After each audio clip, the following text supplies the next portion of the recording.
The sunshine is shining over the Silverstone Grand Prix circuit for qualifying day in the Intelligent Money British GT Championship. Round number 3 is the Silverstone 500, arguably the biggest race of the British GT season, a 3-hour race around one of the most famous and popular racetracks in the world.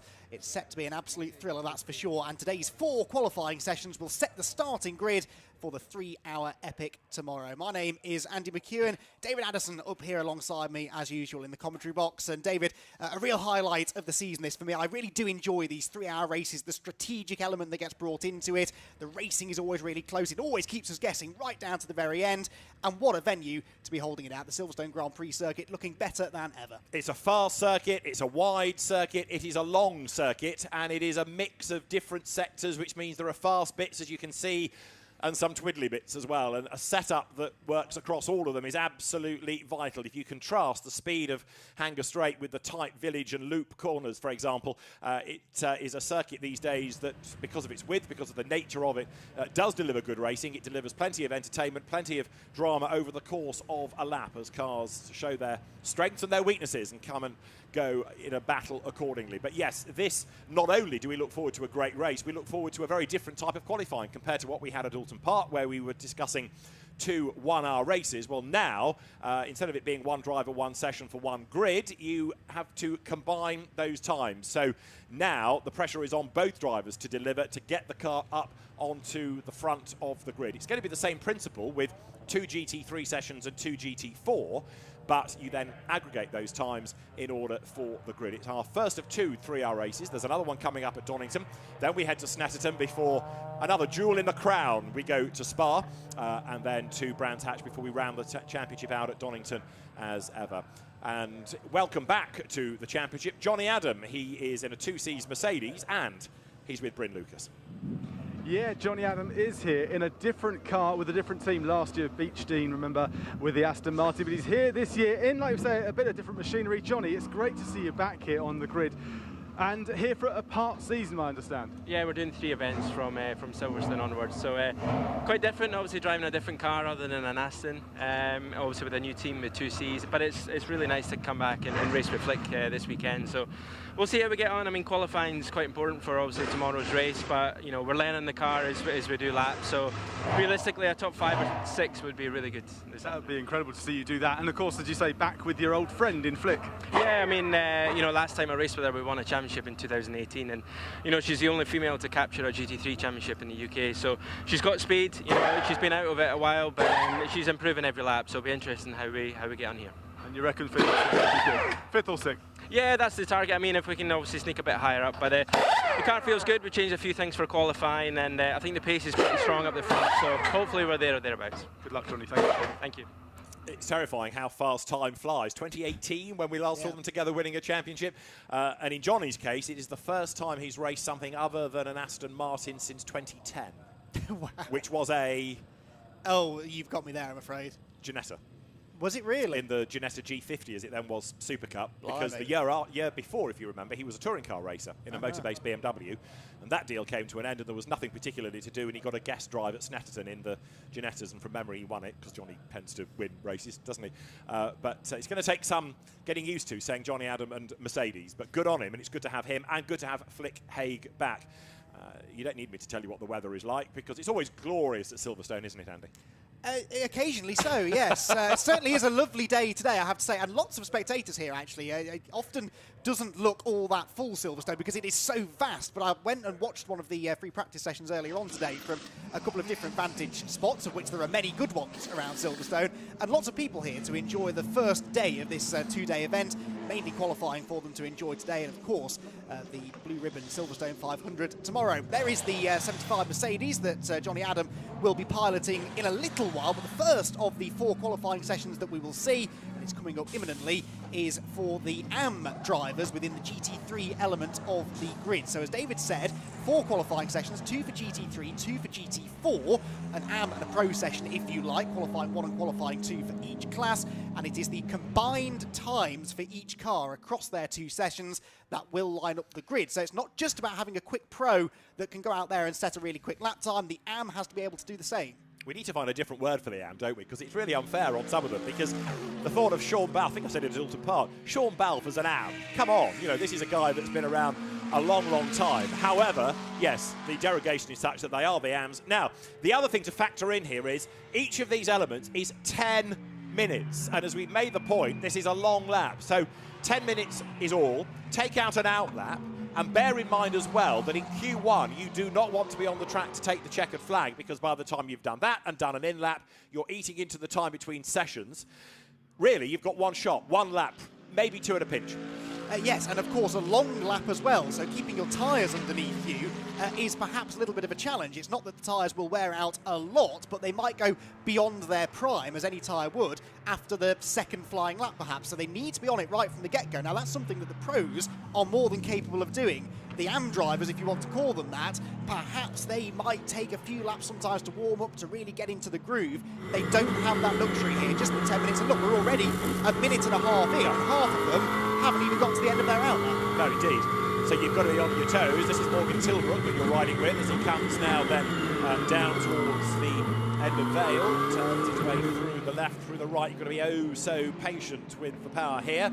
On the left-hand side, instead of that old amount of runoff area, well, there is a runoff area of sorts, but it's now gravel ready to catch out the unwary, and that really is helping the racing. It's meaning that people aren't taking the same liberties and running out wide. So you absolutely can't fail to see it, can you? Because it is this vast expanse of gravel. You'd think, wouldn't you? Yes. And I'm sure we will not hear the words track limits at any point over the weekend. We shall see, shall we? Certainly in qualifying that could be an issue, because if you exceed track limits even once on a flying lap, the entire lap is deleted. So again, to add to this jeopardy they're in, the fact they have to get a move on, they've got a limited amount of time to get this done. If you start throwing lap times away because of exceeding track limits, you don't have much of an opportunity to get that back. You can see another element of this here as well. People backing up to try and get clean air. It all just eats into the time, and only now are we starting to get cars coming across the line to start their first flying lap. Arguably, this is the more fascinating session of the two, isn't it, when you put the AMs in, or the lower grade driver, if you prefer. Because here, a good AM can really make a difference. And if they can get on with the programme early in the session, and as we've been saying, there's not much of session anyway, then they really can pay dividends in getting the car up the grid. The pros should be on it. Bang, out of the pit lane, flying lap, go for it. But it might take the AMs a little bit longer to get up to speed. You do not have that much time. So if your AM can go absolutely gangbusters on the first flying lap, it's going to make a world of difference. Flick Hay rides the curb, gets sideways and spins, coming through the Beckett's S's, and around she goes. Oof. Blimey, that was close. Mercifully, contact is avoided, but you could see that coming, couldn't you, from the moment she clipped the curb? Yeah, and again, because they know they have to be pushing hard right from the get-go, they may not yet have got the tyres into the ideal operating window, the ideal temperature and pressure, and that perhaps led to that. So Flick Hay gets going again. There was a McLaren that came very, very close to collecting her. Yes. Thank goodness that didn't happen, and she can now continue on with the session. But of course, that lap is gone, and the tyres will not have enjoyed that slide down the road, so that perhaps is going to impact the rest of that car's session. The two Lamborghinis getting themselves together here. Michael Igoe in the red and black number 18 WPI Motorsport car, and then right behind there, Alex Maliakin, who had an eventful time at Alton Park a few weeks ago, had a spin in one of the races, a grassy excursion in one of the others, but the Red Line Racing Lamborghini is potentially going to be a front runner, and so far it is the fastest of the drivers to have set a time. The good news is that Alex Maliakin is actually behind the wheel, because last week at Brands Hatch in the Fanatec GT series in the Sprint Cup, in the European element of it, he had to sit out the weekend, and that Barwell car that he was driving had to be withdrawn because he had a really high temperature. Not COVID as far as we know, but he was just really, really poorly. And so initially it was he's going to skip free practice 1, then he skipped free practice 2, then skip qualifying. And he just wasn't able to come on the Sunday either. So the good news is that he's back to full health. And boy, is he back to full health, because he's the quickest. And he is the quickest by 0.3 of a second from the redoubtable Richard Neary in the Team ABBA Mercedes, who's gone second. That was Maliakin going into Stowe. McLaren over the line, Nick Halstead then, who comes through in number 40, there you can see, turning now through Cops Corner in the Fox Motorsport entry. And Morgan Tilbrook gets up to second. Now, John Ferguson, Mercedes number 15, the blue and white Mercedes, looked absolute best in the first sector, and the Sky Tempesta Mercedes had done an absolute best in the middle, in the second, Kevin say. That's been beaten, but it has done an absolute best in the third. Now, this looks good. Can't think that Kevin has raced here before, but he goes way, way, way wide at Luffield. And may have just thrown away that lap, because that looked really untidy, and there was no immediate reason that you think that would have happened. Adam Ballon has gone quickest, incidentally. We'll get Kevin Say across the line. He goes second, but Andy, that could have been so much better. Only 31 thousandths off the provisional fastest time as well. So yeah, imagine he must have lost a good 3 or 4 tenths at least with that wide run through Luffield. This lap, if he keeps it clean, might just see him jump onto the very front of the grid. So it's Ballon fastest then. No, it isn't. It's James Cottingham fastest now by 3 tenths of a second. And 1:59.4 is the new benchmark time. Second for Ballon, third for Kevin Say, with Alex Maliak in fourth and Morgan Tilbrook fifth. Richard Neary at the moment is sixth, but as you can see, he's going quicker again on this lap, faster than anybody in the first sector. A personal best in sector 2. Purple means it's better than anyone. Green means it's better than he's been so far in the session. The third sector will end at the end here of the Wellington Straight, and we'll see whether he's improving again as he hits the brakes, pitches it into the tightening left-hander at Brooklands. This looks like a decent lap here for the team ABBA Racing Mercedes, which led most of the first half of the opening race at Alton Park a few weeks ago before tangling with Graham Davidson's McLaren, getting subsequent penalties and unfortunately falling out of contention. They're in contention here though for a good lap time. Here he comes across the start-finish line, crosses the timing beam and goes second fastest. So James Cottingham then, he's quickest by 0.290 of a second. Mercedes, Lamborghini, Mercedes. So it was a Mercedes that won last year, wasn't it? The Hunter Abbott, Martin Kodrich 2Cs entry. Just while I'm on a Mercedes point, Kevin Say, Chris Froggatt, that Sky Tempesta Racing Mercedes. If you're a aficionado of GT racing, you'll know they do the European elements of the Fanatec GT series as well, and it is the same chassis, the same car they raced at Brands Hatch last week. The other element of this, different from Alton Park, where the car was operated by 2Cs, but in Europe, Fanatec GT European Racing, it's operated by Gruppe M. Well, now it is Gruppe M in this as well for the rest of the season, so it's a different team running the car in British GT from what we had at the start of the year. This is the fastest car in the session, and the man behind the wheel of it, James Cottingham.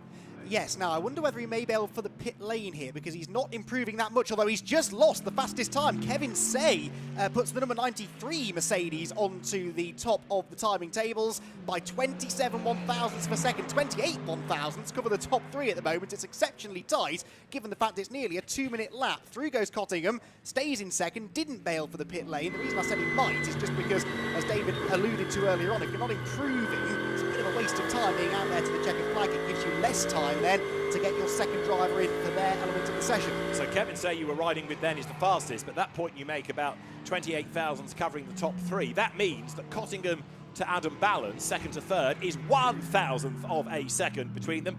And Kevin Say we got used to talking about as an Alton Park expert, because he won there last year, went well over Easter weekend last month. Well, Alton Park in Silverstone probably couldn't be more different, and yet here he is, the fastest man in the session. As I say, I can't think that he's raced here before, but I'll happily be proved wrong if somebody can tell me otherwise in Ferrari Challenge activity, for example, but I don't think he has. And Kevin Say then now accelerates up past the wing, heads towards Abbey. This lap, I think he will bail because he's down in sectors 1 and 2. Yeah, look very relaxed as well. You can tell sometimes from a driver's body language how hard they're pushing. It didn't look like he was going to the absolute limit there. We're getting a few more personal best sectors, but no one going purple anywhere at the moment. We've had Alex Maliak jumping into fourth. The number 88 McLaren has gone 8. Can I just offer you a worry? Which is that Michael Igoe has not done a lap and has not got time to do a lap. He has been out and back in. But the WPI Lamborghini has clearly got a problem because there's no lap time recorded and there is less than a lap time left in the session, so he's stuffed. Yeah, just looking at the combined practice times as well. WPI only 15th, some 2 seconds off the pace in practice. So was it last year at Silverstone they struggled with a setup issue of some sort, didn't they? They were off the pace here, weren't they? And it never kind of turned around until late in the season. And then they had the strike at Donington in the next round, in the first corner. And really struggled from then on in, having been really impressive at the start of Brands Hatch. Yeah, that's right. So Silverstone is not a happy hunting ground for the Phil Keen and Michael Igoe pairing.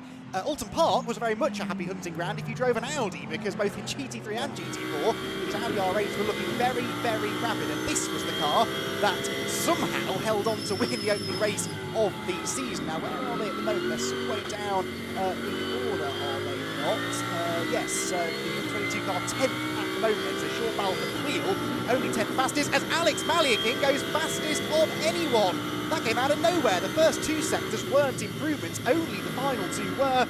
and Malikin goes top by nearly a 10th.5. That's a really, really good lap. And it's interesting as well that it's a Lamborghini, because we've been talking earlier on in the day about the Mercedes or perhaps the McLarens being the cars up at the top, because of the way that they can work the new Pirelli tyre. But Alex Malikin, who doesn't exactly know the Silverstone Grand Prix circuit very well, he says hesitantly did Sprint Challenge race on it last year. I think he did, because he was in the Cayman Series last year.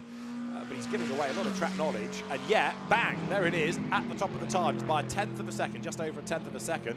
That is a job well done. Now, can anybody else go quicker on the last lap? This is the man that possibly could. James Cottingham is third, and he's done 2 greens, Andy.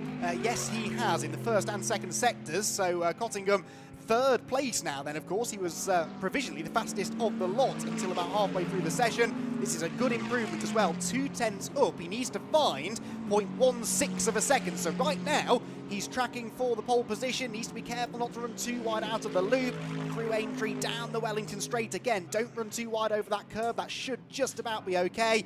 And now just 2 more corners to go, but they're 2 very tricky ones. And as he hits the brakes into Brooklands, he is down. So he lost all of those 2/10 in the middle sector and now has it all to do again. He's wide through Brooklands. That puts him on a slightly tight line into Luffield. I don't think it's going to be good enough. But he's only down by 31,000. So what he's gained in sectors 1 and 2 might negate that. He's staying out, so he clearly feels it's worth it. Up towards the timing line he comes then. The beam will be broken. Does he improve? He stays third fastest. And the lap time in the end was a 1:59.6. He was 2/10 down, so it did unravel a bit towards the end. But the commitment was certainly there. It was, and the Mercedes we know are quick here. It's always been a good circuit for these front-engined Mercedes AMGs, and I think we're going to expect to see them at the forefront of the on-track activity throughout not just the rest of qualifying, but indeed into the race tomorrow. So that is the first part of qualifying done then. Qualifying session 1 complete, and it is Alex Malikin in the Red Line Lamborghini who is fastest. Kevin Say is second in the Sky Tempesta Racing Mercedes, with James Cottingham, as we saw, just missing out there. Could have gone fastest, but ends up third at the end of the session. Adam Ballon in the Barwell Lamborghini is fourth. Ian Loggy for Ram Racing, fifth fastest ahead of Richard Neary. Another Mercedes, plenty of them, 4 of them inside the top 6 at the moment. Optimum Motorsport, didn't mention them, but great to have the Optimum Motorsport team back, and they are 7th fastest with Alex West 8th, 9th Mark Sansom in the Bentley, and 10th for Sean Balfe in the Audi. That is not, though, the grid for tomorrow's race. We've still got another qualifying session to come. The pro drivers will jump into the cars, and this is where the action really starts to hot up. Now, we saw lap records broken left, right and centre at Alton Park. This new Pirelli tyre seems to be really grippy, really works well in qualifying conditions. I reckon we could get down towards the 157.162, which is Phil Keen's 2-year-old, or year-and-a-half-old, really, lap record in qualifying. We will see in a few minutes' time. That session then will get underway very shortly. The first drivers, though, have headed into the pit lane. Many of them already getting out of their cars. Alex Malikin it was who was fastest, and he is down in the pit lane now, about to catch up with Bryn Lucas. Yeah, that was kind of exciting to watch for us on the outside looking in. You almost got caught by James at the end there, but absolute stormer from you. Yeah, thank you. It was good. I had a little bit unluck in the first and second lap. Little bit traffic. One car, I think, Mercedes guy, spoon in front of me. I was disappointed a little bit, but I keep pushing. Yeah, I catch good timing. Did you expect to be so near the top from your practice sessions earlier on? Yeah, I expected it. Like, I know that I should be in a Silverstone in the top 5. It's a very competitive championship, top 5. But yes, from P1 to P5, it was my goal. So maybe I have some luck. And now all the pressure's on James's shoulders as well, as James steps out. James, in a very good conditions. I think he will be in a P4, P5, from P1 to P5 as well. Good stuff, Alex. Well done. Thank you so much. Thank you. Yeah, thank you, Bryn. So a very happy Alex Malikin, and of course that now becomes the car to watch in the next session, which is underway. It's already been underway for a minute. Only 4 cars, though, have so far ventured out onto the circuit, because whilst they're fastest at the moment, you could say they're provisionally on pole position. They still need to get the job done in session number 2. So this is where things start to get really interesting. So out onto the track then, there is Joe Osborne. It's nice to be talking about Joe Osborne rather than talking with Joe Osborne. He has been a regular co-commentator of mine on British GT for the last few seasons, but he's back where he belongs now, out on track. I was starting to say earlier on, good to have Optimum Motorsport back. He races GT cars all over the world, but only rarely does he get to come and race in the Intelligent Money British GT Championship, and Joe Osborne, unsurprisingly really, is the first out on track. Indeed so, getting on with the job. Yeah, fascinating to go back to your tyre point, because there are some teams saying, oh, these are really difficult tyres, you know, it's a really, really fine balance and it can suddenly drop away, and yet others really like it. And Sandy Mitchell was well under the lap record. Again, you can only have a lap record in a race, but by way of an unofficial qualifying lap record, qualifying best ever time, underneath that. GT4 was a bit slower this morning in terms of lap records versus free practice, but yeah, certainly in GT3 parlance, the new tyre for some of them works well. So now, courtesy of Alex Malikin's efforts, all eyes on James Dorlin to see whether or not he can keep that car up at the top of the times. Now, in this, there is, of course, an isolated session 2 time, which is interesting, but the real story is the grid. It's the combined time of driver 1 and driver 2, and this really is going to be very interesting indeed. If I were to ask you to predict who's going to be fastest within this isolated 10 minutes, who would you go for?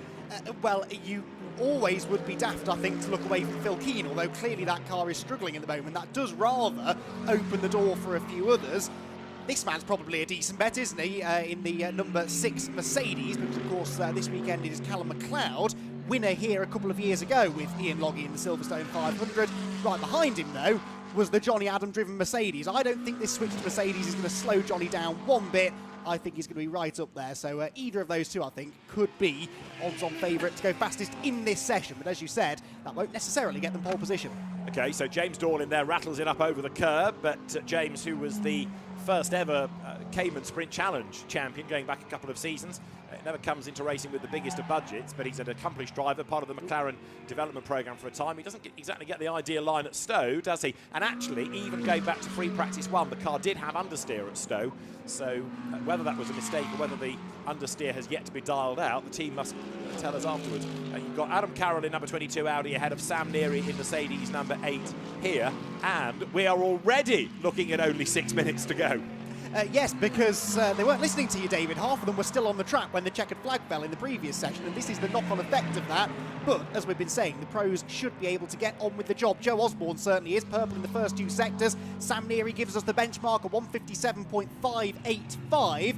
Is just fractionally about 4 tenths outside of that unofficial qualifying lap record. He's got a nice toe look from the Balf Motorsport Audi just up the road, so that's going to help him down some of the long straights. That should give him a little bit more straight line speed, and perhaps that could be his ticket to the top. Sam Neary then with the only driver so far to have set a lap time in this second session, and he's right down on the pace. Impressive given the fact he hasn't got a new tyre run all day.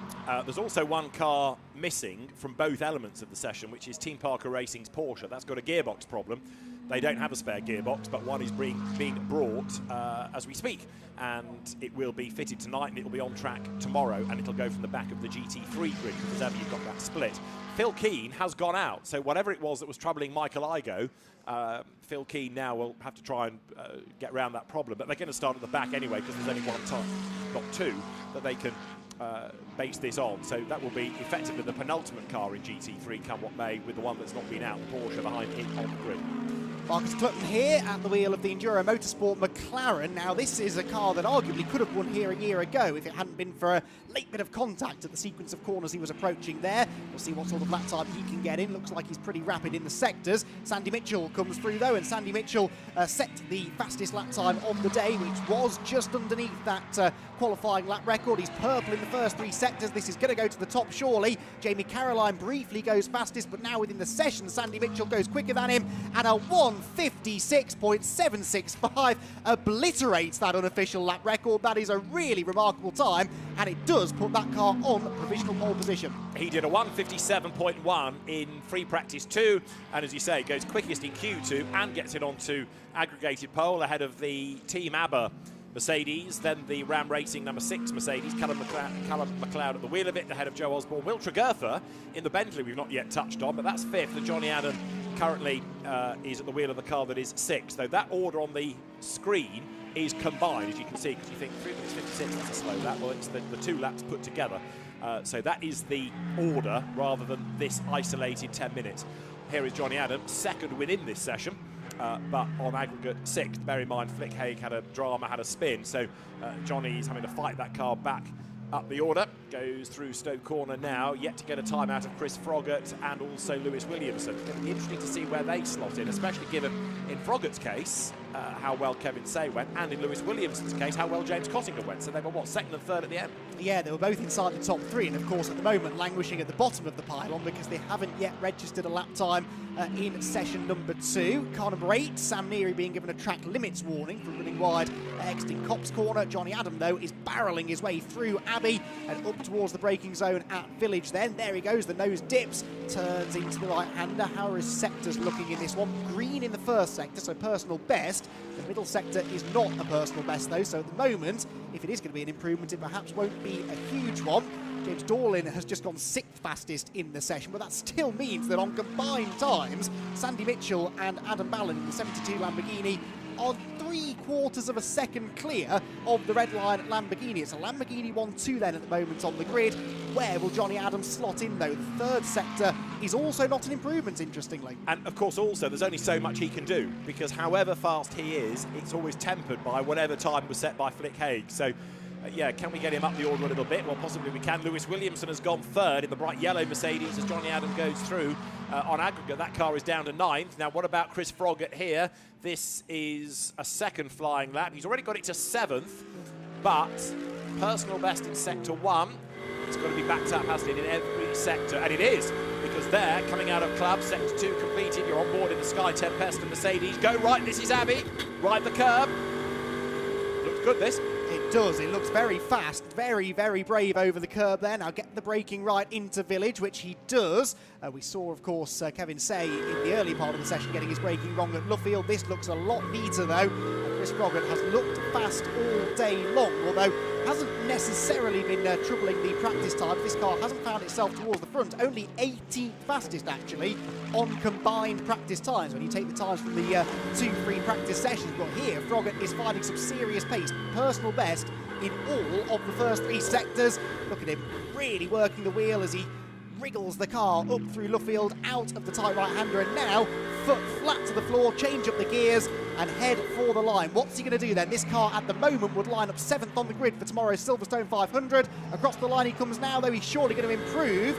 No, not an improvement in the end in the overall order. I think it might have been a personal best within the session, but they stay down on that 4th row. Yeah, Chris Froggatt's interesting, actually, in terms of British GT, because he doesn't know that many British circuits. You know, he's raced at Silverstone, he's raced at Brands Hatch, but many of the others, like Alton Park, for example, a few weeks ago, complete step into the unknown, because the bulk of his racing was done in European Ferrari Challenge, and then GT racing in Europe, because the aim is to get to Le Mans. Well, perhaps driving around Snetterton, as an example, ain't going to help you in that, to quite the same extent as driving in Europe is, with those teams that can take you to Le Mans. But coming to new circuits, he's adapting very well, which is good to see. This then, James Dorlin. Now, the car is 2nd on aggregate. Remember, it's fastest out of Q1. Interestingly, Sandy Mitchell has done his work. So he did his flying lap on his 2nd lap and parks it. This is the car that's 3rd. This is Lewis Williamson at the helm of number 4 Mercedes. It's good to have him back racing, both in this and also Lamborghini Super Trofeo this year, because his career had stalled a little bit. Winner of the, as it then was, McLaren BRDC Autosport Young Driver of the Year award a few years back. Checkered flag is out, Andy, so for many of them it's now or never, but interestingly, many are bailing. Yes, Williamson could do with getting a lap in here, though, because as you said, he's 4th fastest in the session, 3rd overall, 3/1000ths of a second away from a front row starting position, and that could potentially prove to be significant, because starting at the front of the grid, at least within the GT3 element of the Silverstone 500, historically has been a good thing. In the last 10 years, 7 of our Silverstone 500 winners in GT3 have come from the front row, so starting 1st or 2nd, certainly if you believe the stats, is where you want to be, and he only needs to find 3/1000ths of a second to jump ahead of the red line Lamborghini to snatch 2nd place away. Sam Neary brings the number 8 Mercedes into the pit lane. Across the line, past the pits there goes Chris Froggatt once again. but that is not an improvement this time, despite a couple of personal best sector times coming in. Yes, more and more cars now heading for the pits. Sam Neary gets out. They were due to be racing at Brands Hatch a week ago, but his father Richard aggravated an old back injury and wasn't able to get out there. Good to see him back fighting fit again here at Silverstone. Yeah, they did the practice sessions, but then withdrew before the 4, as it was, GT Cup races. Well, it is Sandy Mitchell then who does the time to put it on to pole position. He did Q2. Adam Ballon did Q1. This is a good result for Barwell, who really struggled at Alton Park, and Adam Ballon, no doubt, Bryn, is very happy indeed. Well, how about that? I mean, you did a pretty good job out there, but Sandy's blown you out of the water, hasn't he? Yeah, I mean, boy, that pocket rocket. That was a very, very fast lap from Sandy. I was pleased with mine, but wow, he really nailed it. And after last time out at Alton Park, you needed something like this, didn't you? Yeah, we had a rubbish weekend at Alton Park. We were really unlucky, the contact in the damp, and you know, we actually had a good car. We were in with a good shout for that second race, but it just luck didn't go with us at all. So this obviously job isn't done yet, but it's a nice lift for the team. Well, it might be a stupid question. I ask a lot of stupid questions, but you know, you start on pole position in the Silverstone 500 tomorrow. Let that sink in for a second. But what can you do from this point? Presumably, just stay where you are. That's right. Just drive off into the distance. That's got to be the plan. That's the goal? Absolutely. Well done, Adam. It was amazing to watch. Nice one. Thank you. And Barwell, of course, a team with lots of experience of racing in longer races, whether it's in the Fanatec GT World Challenge Europe Endurance Cup or in the Dubai 24 Hours. They know how to play the strategy element of this. Now this, I'll come back to the strategy point in a moment, this is how we look on the combined qualifying times in GT3. So it's the Barwell Lamborghini number 72 ahead of the Redline Lamborghini number 32. So all of a sudden the Lamborghinis, different teams as well, back at the races, or at least some of them are. WPI rather less so. Number 4 Mercedes of Lewis Williamson and James Cottingham is third on aggregate, ahead of the Nearys. So that's Mercedes, another Mercedes next to Callum McLeod and Ian Loggy, and then Joe Osborne and Nick Moss 6th in the Optimum Motorsport McLaren. Sky Tempesta's Mercedes 7th, the Bentley of Assetto Motorsport 8th ahead of the number 75 Johnny Adam Flickhague 2C's Mercedes, and 10th Alexander West and Marvin Kirchhofer, as I say, the Garage 59 McLaren rounding out the top 10. And GT3 is going to get more interesting when we get to the race if number 18 Lamborghini is healthy and, of course, 66 Porsche has a gearbox. Yes, indeed, because they'll both be coming from the back of the GT3 elements of the grid. And as you began to talk about there are several ways in which you can dig yourself out of that hole here. We'll get into the specifics of the strategy in the build-up to the race tomorrow, but we've seen Barwell, for example, pitting really early before in this race. Opening lap of the race. Opening lap, indeed, getting themselves out of the traffic. Because you're much freer in this 3-hour race. There are no pit windows as such, just minimum or maximum driver times. And they did it last year as well, didn't they? They put Dennis Lind in for a stint on low fuel and new tyres so he could bring the car back into the mix. But yeah, Barwell have made some really good moves over the years.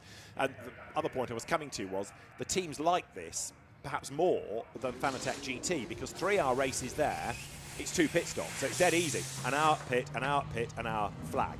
Here, it's 3 pit stops, so you've got to be really clever on how you divide it. And what they'd like is an early pit stop, ideally under a safety car, to have that for free, get it out of the way, and then you do another hour stop and another hour and stop. There's no pit window, but there is a maximum of 100 of the 180 minutes that one driver can do.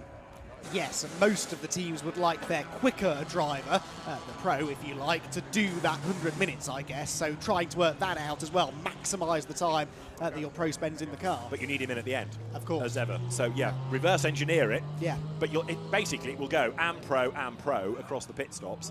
And were we to get a late race safety car, it's going to be elbows out for that last stint, whether it's in GT3 or GT4, which is what we have on track now, because we go to the third part of qualifying. It is GT4 Q1, and you are riding on board here number 58, which is the Team Brit McLaren, coming down through Vale. Now this car from, number 68, the Team Brit McLaren, that car, I think I'm right in saying, had a puncture, wasn't it, in free practice 1 this morning. It stopped out on the circuit, but the good news is that the car is back on track now. Yes, it is, and they are continuing their learning process here of GT racing, certainly in British GT, and Aaron Morgan, Bobby Trundley, both getting quicker every time they head out onto the circuit. Now, it was Audi on top in qualifying a few weeks ago at Alton Park, both in GT3 and GT4. In GT4, it was Stellar Motorsport who managed to set the top time in at least the first part of qualifying at Alton Park. They're aiming to do the same again now. Senan Fielding down there with Stellar Motorsport, and Bryn is there to catch up with him. Yeah, I'm here with Senan Fielding, and I tell you what, last time out at Alton Park, it was an absolute stormer. You hope for the same this time? Yeah, definitely. Alton Park, everything kind of went in our way. The car was great, the team did a fantastic job all weekend, so we've kind of come to Silverstone, especially the home race for the team, with high hopes. Obviously it's the Silverstone 500 too, so it's a special race for the British GT calendar.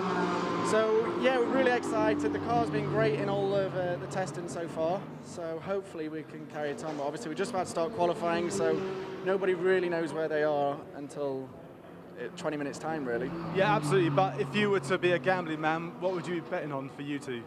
Oh, I hate these comments. Obviously, when we go out there every time, we're always aiming for the number one spot. There's no point being at the tracks if you're not aiming for that number one spot. So that's my aim. I've just got to go out there, do the best job I can. I know the team have provided me with the car, so I've just got to see how it goes. And as long as we're in the first couple of rows, we're in a good position for tomorrow's race. Well, good luck, Senan. Thank you very much. Cheers.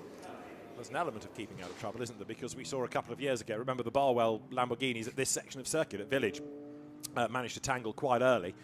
But the good thing about Silverstone is that it's a nice, wide circuit, and as befits a modern-day Formula One venue, you might not like this element, but there are lots and lots of little access points around it, which means it's easier to get a car out of the way because there's always, pretty close by, an access point. So actually, safety cars in this race, relatively uncommon.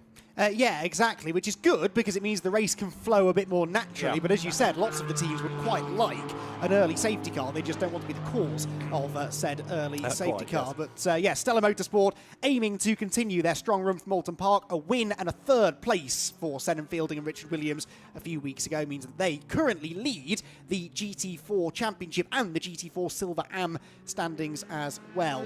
Ford Mustang here of Academy Motorsport. Marco Signoretti in the number 61 car at the moment, the car that he shares with Matt Cowley. Fair to say their season really started to turn around from about Silverstone onwards last year, so they'll be hoping again to rekindle a bit of that magic. They didn't have a particularly impressive Alton Park, managed to get themselves a top 5 in race 1. Race 2, not quite so good, but the Mustang should be a good car around here. Again, front engine, it's a grunt and go car, lots of long straights. I expect this car to be in the mix. Yeah, I'll go along with that because it is a bit like the Mercedes, isn't it? Grunt and go, it's the right sort of venue for it. The Caymans, though, look quick this morning as Marco Signoretti goes provisionally the fastest. Again, these are slower laps, 2 minutes 10.515. Don't expect the same absolute pace as a GT3 car, but what you should expect, I guess, is a very, very competitive battle, as ever. Now, you're looking at one of the very, very smart bullet-shaped 718 Caymans, number 51, that is, coming up through the Beckett's S's. Ross Wiley sharing it with Matty Graham, who comes here as the Porsche Carrera Cup GB Championship leader. It's a Beluga run car, but Matty Graham drives for Redline in Carrera Cup, same Redline we've just talked about in the context of a Lamborghini. And Matty Graham is another little star that's under the radar, is it fair to say? He's perhaps better than people give him credit for because he sort of races for a year, runs out of money, goes away, finds it, comes back. The career trajectory has never really been there because of budget constraints. But whenever we have seen him, he's always been absolute dynamite. Absolutely. Now, right now, this car is the one setting the pace. This is the R Racing Aston Martin, then, which Josh Miller is at the wheel of. They were second in the first race at Alton Park last time out. He's going quicker again this time. Purple in the first sector means he's faster than anybody else has gone so far. We've got Freddie Tomlinson in the Ginetta up into third place at the moment. Good to see the number 56 car running pretty strongly, but right now it's this Aston Martin that has the fastest time by an enormous 6/1000ths of a second over Marco Signoretti's Ford Mustang. It is tight in GT4, as it always seems to be, even on these big, long, over 2-minute laps. Still, very little to choose between them. The fastest GT4 time today, by the way, was a 2 minutes 10.137, set by Beluga Racing's number 51 Porsche. So we are still a few tenths of a second away from that. I expect more improvements as we get deeper into the session. So it is Josh Miller at the wheel of the car right now. It is Jamie Day who will take it over. Were they to win, they'd be the youngest winners in British GT history, because you've got two absolute young guns.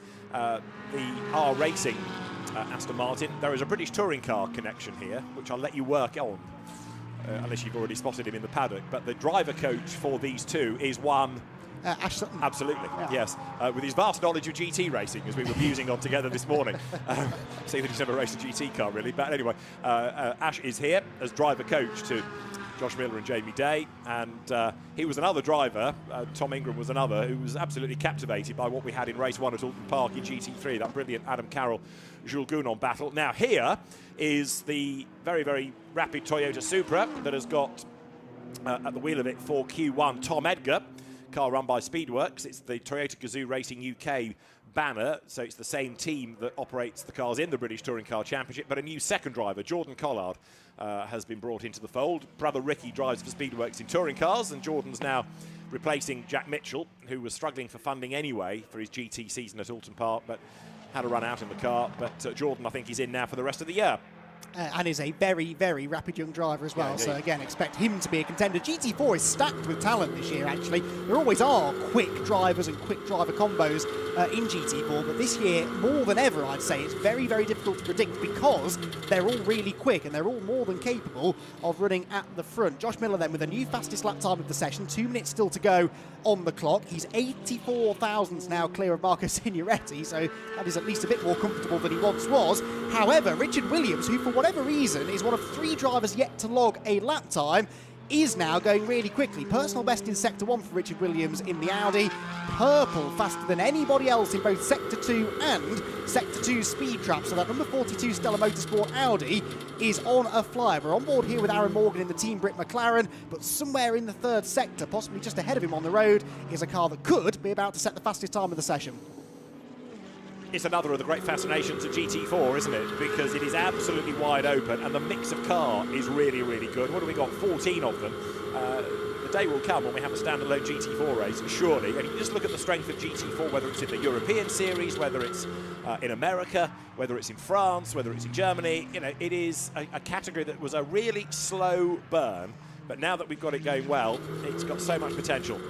Now Richard Williams across the line and does now go fastest. 2 minutes 9.721. That is now the new fastest lap of the day, and I'm fairly certain, if I double check this, that will go underneath that unofficial lap record of 209.93 set by the Team Parker Mercedes of Scott Malvern a couple of years ago, is now beaten by Richard Williams, who is not even the fastest of the 2 drivers in that Audi, you'd have to say. So I think we'll see even quicker lap times later on. I don't know what they've done to this Stella Motorsport Audi this year, but it has been on fire. Every time it hits the track, Richard Williams fastest in this session by nearly 3/4 of a second. Yeah, it is very, very impressive. And you're right, something has happened. Some magic wand has been waved over that car over the winter. Whether there's a bit more commitment into it from Audi Sport, that they've looked after the customers better, who knows? But certainly it has been mighty, and it's getting mightier because Richard Williams is faster than anybody in the 1st sector of this lap, so he's already the quickest by 7/10 of a second and could yet go faster. The flag is out. You can see on the clock that it hit 0, so the checkered flag is out. Now he might bail, of course, because if when he gets to Luffield nobody else has got near, he could save himself 3 or 4 minutes and come in and give way to Senna Fielding early. So now the team have got to be clever here and tell him what's going on around him, who else has taken the flag. The only real threat you could argue is going to be Signoretti. Yes, so the Mustang's second fastest at the moment, Marco Signoretti, but he's 7/10 back and isn't at the moment improving on this, his final lap. You can see there that Richard Williams was in the 1st sector, but he's dropped some time in Sector 2. You're right, this will be interesting. What will he do? Will he complete the session? Of course, any advantage that he can eke out in this session will make his teammate Senan Fielding's job that little bit easier in Session 2, won't it? We saw it the other way round in GT3 with Sandy Mitchell's incredible performance in Session 2, which put that Barwell car massively up the road from everybody else. So Richard Williams 7/10 quicker here means that Senan Fielding doesn't have quite as much pressure on his shoulders. I think he is going to bail here, isn't he? Signoretti has bailed, so the nearest opposition is in the pits, but no, Richard Williams stays out. Now that does surprise me, especially as he wasn't going any quicker in sectors 2 and 3. So he stays out, goes slower, 2 minutes 10, but in so doing costs himself a little bit of time to get round to the pit lane. However, remember Alton Park, Q2, they were out late. And the answer was, yep, no problem, just biding our time. So maybe Stella has a much more relaxed attitude about getting the car out. As long as Sennan Fielding gets time to do one Banzai lap, maybe they're content, because this, in a sense, might mirror what they did in Cheshire. That is a very good point, actually. I've slept since then, so thankfully you remembered. I was talking, wasn't I? Yes, but mind you, when you're 7/10 quicker than the rest of the field, I suppose you can be just that little bit more relaxed, can't you? And I think, that might well be what's going on there. So, Richard Williams then, fastest in the first part of GT4 qualifying, but again, a second session is what will decide ultimately the grid, the combined lap times between the two drivers sharing each car. But for the time being, it's Stella Motorsport on top at 7/10 the advantage. That is going to take some beating. Marco Signoretti second in the Academy Mustang, third Josh Miller's Aston Martin. We'll get a look now at the full rundown, but a lot of variety at the front of the field. Audi from Ford, from Aston Martin, from Ginetta, from BMW, from Porsche. 6 different marks in the top 6 there, because Freddie Tomlinson's Ginetta is 4th, Tom Rawlings' BMW is 5th, and Ross Wiley's Porsche is 6th fastest in the session. 7th fastest then for Jack Brown's BMW, ahead of Matt Topham in the Newbridge Motorsport Aston Martin, but that car was on pole position here a year ago. Darren Turner about to jump into it. Expect that car to jump up the order on combined times. Then it's the Toyota Supra in 9th fastest. Paddock Motorsports GT4 McLaren is 10th. Of course, they celebrated GT3 success at Alton Park a few weeks ago. They're 10th fastest at the moment in GT4 qualifying, ahead of Team Parker Racing, Century Motorsports Aston, and then 2 McLarens at the back of the field. Team Brit, the number 68 example, and then car number 7, which is the Motus One racing car of Ed McDermott and Michael Broadhurst. So, qualifying 1 done and dusted for GT4. One more qualifying session to go. Audi looking good again in the GT4 ranks, but behind, very, very close actually. It's thousandths of a second really, separating second to third, a quarter of a second third to fourth, and then it goes back down into the hundredths and thousandths. So it's tight. The slightest differences in lap time here in qualifying session 2 will be crucial. There is Aaron Morgan, paraplegic driver, the first ever to race in British GT, and he is a very enthusiastic racer who's climbed up through the club racing ranks, and he and Bobby Trunley, he's been in the car. Trunley will now get in for the second half of the session. Both really welcome additions to the Intelligent Money British GT grid. There is Stella Motorsport, again, continuing this theme of being very relaxed and very sedate. They're not rushing this driver change. They don't need to, after all. The session has not yet started, actually, so they've still got back with plenty of time to get this done. It will be interesting to see whether they choose to go and queue up at the end of the pit lane, so to speak, or wait a couple of minutes as they did back at Alton Park. The last car in, actually, is the Supra that Tom Edgar has just come charging into the pit lane in to give way to Jordan Collard. There is the Motus One McLaren. Late entry for Ed McDermott and Michael Broadhurst. It's another, as you can see, of the McLarens. And that car is currently 14th. Michael Broadhurst took it out in... Sorry, Ed McDermott, I should say, took it out in Q1 and did a 2:14. Michael Broadhurst, who we've seen in Ginettas in GT racing in the past, he will do Q2. So Richard Williams, very, very good job done to be the fastest by, what, 7/10 of a second.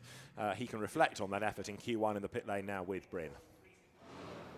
Yeah, an absolute stonker there from Richard Williams. And I was just talking to Sennan and saying they've done so much work on the car, so much testing on the car as well. They have to find that 1 lap window, which they think they pretty much found. But Richard, that was an incredible lap from you. We're looking, it was 7/10 up at one point.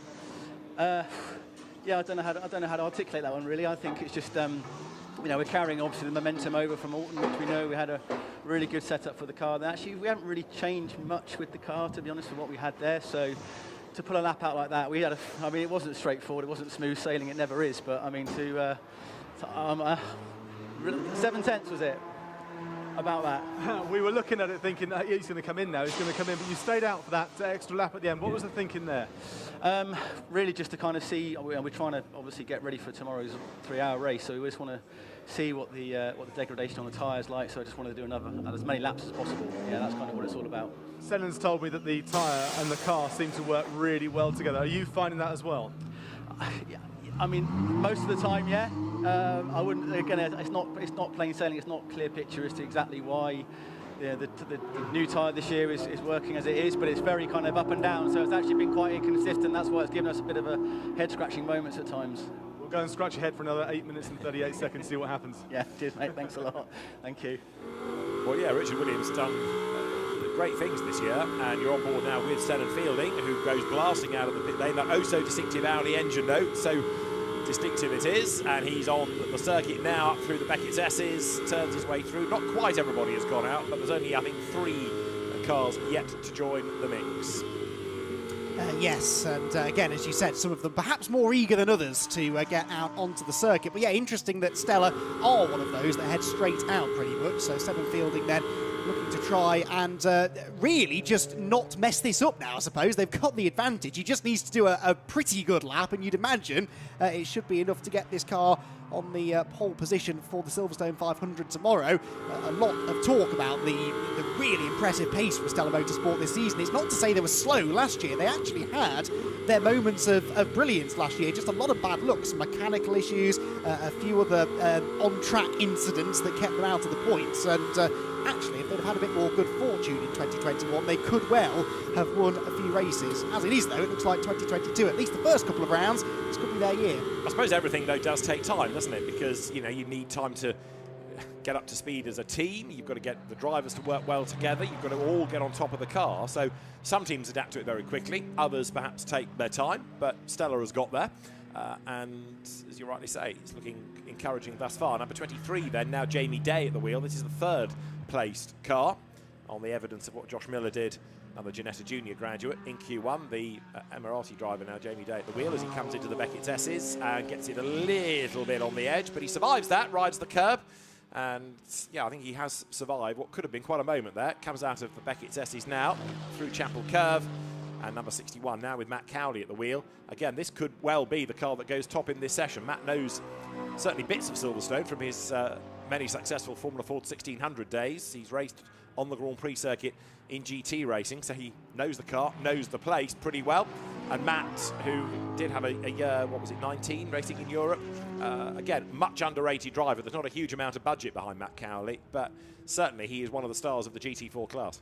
And someone who came out of Formula Ford 1600 racing, which, as we know, is a great breeding ground for genuine raw talent. And Matt Cowley, with quite a bit of success in Formula Ford racing, making the switch into GTs is not easy to do, but actually he's done a pretty good job of it and has had some success already in British GT competition over the last few years. This car then, as you said, set at the moment to start from the outside of row 1, but it was very close. Didn't have much of a margin, did it? Only 65 thousandths over the R Racing Aston Martin, which we've seen is already pushing on out on track. So that could become the real battle, unless something really unfortunate happens here to the Stella Motorsport Audi. It's the fight for second, you'd imagine, that could be the really close one. Up to the line. Headset off as it comes booming past the bit. It makes a great noise, that Mustang, it really does. We'd like more of those. And Matt Cowley goes fastest then, because that is a 2 minutes 9.796. Not quite as quick as Richard Williams did, but it temporarily at least puts the car fastest on aggregate. And we're almost at the halfway mark now. Yeah, I was about to get excited because he's only the second GT4 driver to get into the 209s, and then immediately we saw another of those really quick lap times as well. So it looks like this is going to be the quicker of the 2 GT4 sessions. Back on board here with Team Brit, Bobby Trundley now at the wheel, and he is not trundling around the Silverstone circuit, that is for sure, powering on out of Copse Corner, and at the moment he is the 5th driver to set a lap time. Now a couple more coming through. Cowley, big wobble through Beckett's corner. If you thought Jamie Day's moment there was big, that one was fairly colossal. Well held that by Bobby Trundley. I know you've got some time at run-off area there to catch you, but you don't want to lose control at Beckett's. That was quite a moment, but it was quite a save as Senan Fielding then comes now down to the completion of the lap. Now it's all greens but no purples. It's going to be good. And it might be that if you take a really good and a good, that's better than a okay and a really good. We'll see. This is another of the fascinations about these aggregates. So Senan Fielding's time, 2 minutes 9 would be good. It's an 8, it's a 9 as he heads to the beam. It's a 2 minutes 9.114. It puts the car onto aggregated pole position. And it also means that that is the fastest in this session. And he's about 6 tenths quicker than Richard Williams was out of Q1. So again, it's advantage Audi. They're on pole at the moment by 1.4 seconds. That is astonishing. That Audi is working so well. And not necessarily a circuit you would expect the mid-engined Audi to really excel at. But yeah, they have got that setup dialed absolutely perfectly. I will say, though, that Matt Cowley is going quicker again on this lap. He went purple in Sector 1.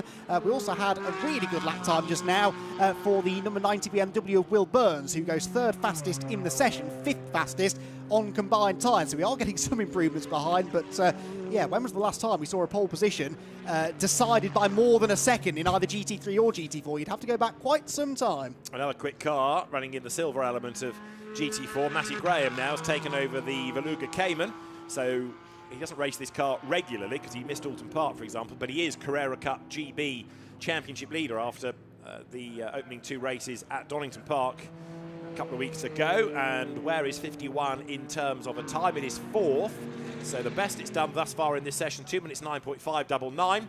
Matty Graham comes up towards the line with a not so good first, a decent second, a not so good third. So where this is going to put the car, I would suggest it's not going to be an improver, but we'll see.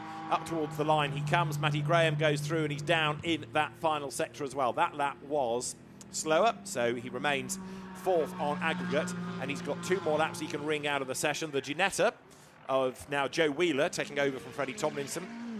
That comes into the right of Luffield. Left-hand drive Ginetta, which you could argue is a bit random for a British Championship, seeing that they're made in Leeds, but a bit like you see quite a lot of left-hand drive touring cars in the UK. It's because if you sit on that side of the car, and most of the tracks are clockwise, you've got more vision going around a right-hander. Yes, which makes sense. It's clearly working because this car is pretty rapid at the moment, although Joe Wheeler down in 12th within the session, which puts the Ginetta 8th on combined lap times. Improvement there for the number 21, by the way. That is, Bradley Ellis, who's gone 2nd fastest now in this session. That puts that car up into 10th place on combined times. As here is the other one of the Porsches, the Team Parker example, coming across the start-finish line and ultimately not improving on that lap. One driver I thought, as he has a big wobble into Copse Corner, seeing a lot of these big wobbles, aren't we? They're really pushing on the limit here. 1 minute and 3/4 left in the session, but as you can see, not that many personal best sectors coming in. I was about to say, one driver I thought we might have seen more of here is Darren Turner. Darren Turner, only 6th fastest, 7th fastest in the session. And the Newbridge Motorsport Aston Martin, whilst it is the fastest of the Pro-Am entrants at the moment, would currently be set to start down on the outside of row 3. I was just thinking the big wobbles sound like they should be on CBeebies or something. The Audi, I think, might have bailed, as in it looked very slow on Hanger Straight, but I'm hoping it's Sennan Fielding backing out of it rather than with a problem. You're right about Darren Turner. Yeah, the Aston hasn't really caught alive. They missed most of FP2 because they were just doing practice pit stops. But again, you might argue that they're concentrating on the race rather than going all guns blazing. And of course, they're a Pro-Am car up against the Silvers. So it isn't an overall GT4 win necessarily that they're after. It is the class points. Now, the Silvers do have to serve the 14 seconds in the pit, whereas they don't. So the race will come back to them to a degree on that last pit stop when that is factored in, as long as they're there or thereabouts. So maybe this is concentrating more on setup rather than going absolutely for a time, but we'll see. It worked for them last year because they won this race last year. So clearly the Pro-Am teams can do well over the course of the race because, as you said, it's 14 seconds longer in the pits for every one of the 3 mandatory pit stops for all of those silver teams. So the Pro-Ams will always have significantly quicker pit stops. That's nearly a minute that they save over the course of the 3 hours. So yeah, qualifying perhaps is not all that important for them. It was Stella Motorsport that actually had the pole position here at Silverstone about 12 months ago. It looks like they're going to be on pole again this time around with, it would appear, Academy Motorsport's Ford Mustang second. Matt Cowley has bailed for the pit lane. The checkered flag is now out. So these are the final lap times for these drivers. Darren Turner is actually improving slightly here, at least in the first sector he was. He was green in sector 1, average in sectors 2 and 3. Can he improve on 6th position overall? He'd need to find a big chunk of time to do it, so I doubt he will. Across the line he goes, and yeah, Darren Turner stays 7th in this session, 6th on combined times. Looks good then for Stella Motorsport. That car is trundling its way into the pit lane now. 1.4 seconds to the good when you combine the lap times of Richard Williams and Sennan Fielding. That is a fairly dominant performance in qualifying. It's not the race, but it's certainly a good sign. But I do think that, given the nature of the Silvers versus the Pro-Ams, we're in for a very, very competitive race once more. This weekend we don't have to worry particularly about success pit stops for reasons that we'll worry about tomorrow when we have more time. But we do factor in the Silvers, and it's all smiles to the marshals and the team as Sennan Fielding drives into Parc Fermé. And that car then, the Audi, is the fastest at the end of the session. So the silver pit stops, I should say, are served across each of the three. Let's hear then from Richard Williams. A very happy man now, Bryn. Do you know what? It was a good lap from Richard. It was a pretty good lap from Richard. It was an absolute stonker, though, from Sennan. He's always got to go one better, isn't he? It's just so annoying. He was saying that when it comes to qualifying, there really is a one-lap window for that tyre. When it comes into the car, you know, really you get the best performance from it. Are you finding the same? And how do you change your approach for the race then? Yeah, I mean, I think that's probably what's just played out there. Is that literally there is a one-lap opportunity with this tyre, which seems to just we seem to have unlocked, and that's kind of where we've found that performance from. So yeah, and obviously for the race we've just got to calculate that and really make sure that we can hang on to that pace for the race. But I'm sure it's going to be a struggle. All the other cars we've looked at watched their progression through free practice and seen their long run pace as well, and it's going to be very, very tight between the top sort of 4 or 5 cars during the race. Well, you had the pole, you had the win at Alton Park in the first round of the season. Second round, you dropped one position, but it's a different beast coming to a 3-hour race. It's a totally different animal, really. Yeah, as you say. So it's really about kind of there's a lot more strategy that comes into play. A lot more things can go wrong, particularly with the mandatory pit stops and all that stuff. So I mean, yeah, the team have got to be on their game, and really it's just actually we've probably got the easiest job of the day tomorrow. Is just to drive it around in circles. But yeah, it's about everyone pulling together, and we've been practicing a huge amount on that area. So I'm expecting good things tomorrow. So you've got to be on your game. It seems like you currently own the game. Well done, both of you. Thank you very much. I'll take that. Brilliant. And again, just to go back to Silvers, they serve the 14 seconds at each of the 3 pit stops, and therefore suddenly that brings a Pro-Am car absolutely back into the game, doesn't it? So Darren Turner's pace may not have been as good as the Audi. Their grid position may not be that good, relatively speaking, in GT4, but they're going to buy back a lot of time. Yeah, I mean, it's nearly a minute, essentially, that 45 seconds or so, isn't it, that they will lose from, an extra 14 seconds each time they pit. And of course, the reason for that is that 2 silver drivers over the course of a race should average out faster than a pro and an am. So it works well, usually gives us pretty close finishes, it must be said. This then provisionally is your grid for the GT4 element of the Silverstone 500, round number 3 of the Intelligent Money British GT Championship. It is the Stella Motorsport Audi back on pole position as they were a year ago, as they were at Alton Park last time out, with Academy Motorsports Ford Mustang second and R Racing's Aston Martin in third. Fourth place then the Beluga Racing Porsche of Ross Wiley and Matty Graham, with the BMW of Will Burns and Jack Brown fifth fastest for Century Motorsport. Newbridge Motorsports Darren Turner and Matt Topham are sixth. The Aston Martin is the highest place of the Pro-Am entrants in qualifying. Century Motorsports number 9 BMW is 7th fastest. Assetto Motorsports Ginetta is 8th ahead of the Toyota Gazoo Racing UK Supra 9th, and Team Parker Racing's Porsche Cayman is 10th fastest ahead of Century's Aston Martin. Paddock Motorsports McLaren.